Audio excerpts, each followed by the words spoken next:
wonder what would happen if an insurance company knew your future. I mean, not with a crystal ball, but with something far more precise, your own DNA. Imagine a world where your life insurance premium isn't based on your age, your job, or whether you smoke, but on the very code that makes you, you. This isn't just a thought experiment. It's the story of a company called Aegis, and how its revolutionary idea nearly broke the entire concept of insurance. Aegis was brilliant. In the early days of widespread genetic sequencing, they saw an opportunity no one else did. They thought, why guess at risk when you can calculate it? They built a model, the Aegis model, that was jaw-droppingly accurate. You'd submit your sequenced genome, and their algorithms would get to work. They could predict, with unnerving precision, your likelihood of developing cancer, heart disease, or rare genetic disorders. They could even estimate your lifespan, sometimes down to a few years. From a business perspective, this was a gold mine. For Aegis, risk was no longer a vague concept. It was a number, a probability score attached to each individual. If your genes were good, low risk for major diseases, a long predicted lifespan, Aegis would offer you an incredibly cheap insurance policy. You'd pay next to nothing for amazing coverage, and for a while, it worked. The healthy and genetically fortunate flocked to Aegis. The company's profits soared. They were hailed as pioneers, the future of finance and healthcare. They weren't just selling insurance. They were selling certainty. But here's where the story takes a dark turn. What about everyone else? What about the people whose genetic code told a different story? If your DNA showed a high predisposition for Alzheimer's or an aggressive form of cancer, Aegis would either charge you an astronomical premium, an amount no normal person could ever afford, or simply refuse to cover you at all. Suddenly, people were being penalized not for their choices, but for the lottery of their birth. Your genetic destiny became a pre-existing condition you couldn't escape. This created a massive, two-tiered system. The genetically blessed enjoyed cheap, comprehensive coverage, while the genetically unfortunate were left completely exposed, facing the terrifying prospect of future illness with no financial safety net. The very principle of insurance began to crumble. Think about what insurance really is. It's a social contract. It's the idea of risk pooling. We all pay into a giant pot of money, knowing that most of us will be fine. But for the unlucky few who face a crisis, a car accident, a house fire, or a serious illness, that pot of money is there to help them.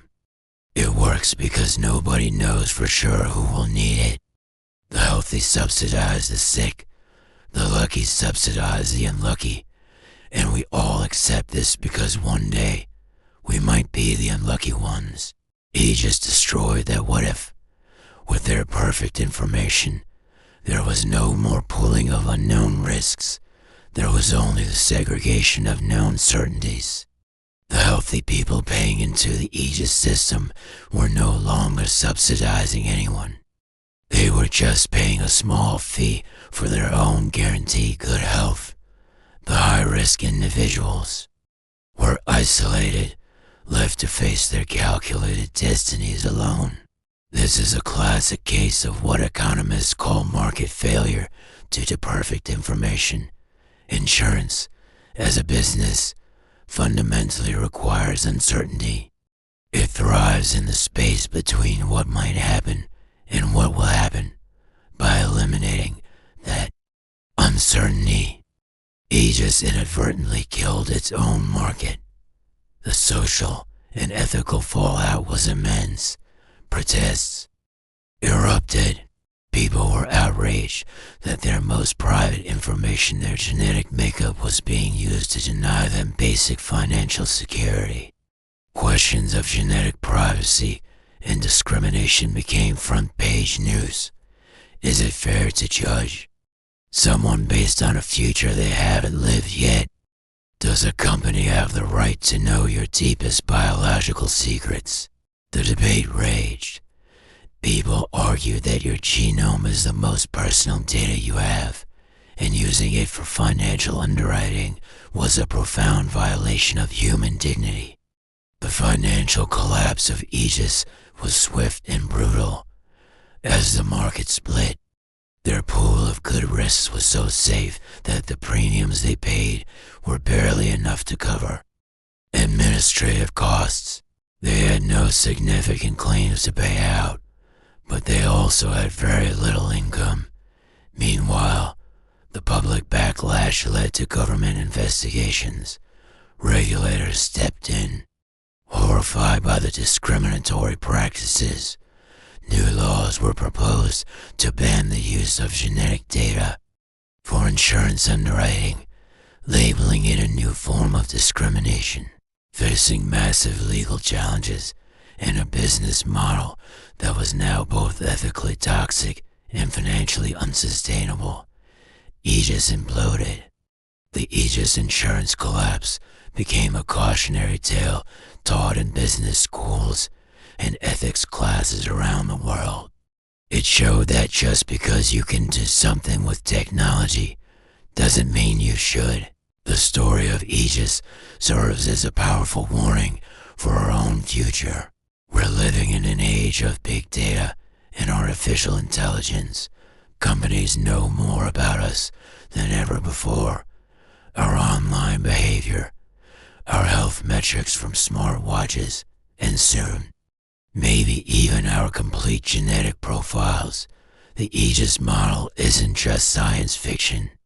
It's a very real possibility we need to think about. What guardrails do we need to put in place to prevent this from happening? How do we balance technological innovation with fundamental human rights and fairness? The core idea of insurance is to provide a safety net for everyone, to protect us from the cruel randomness of life.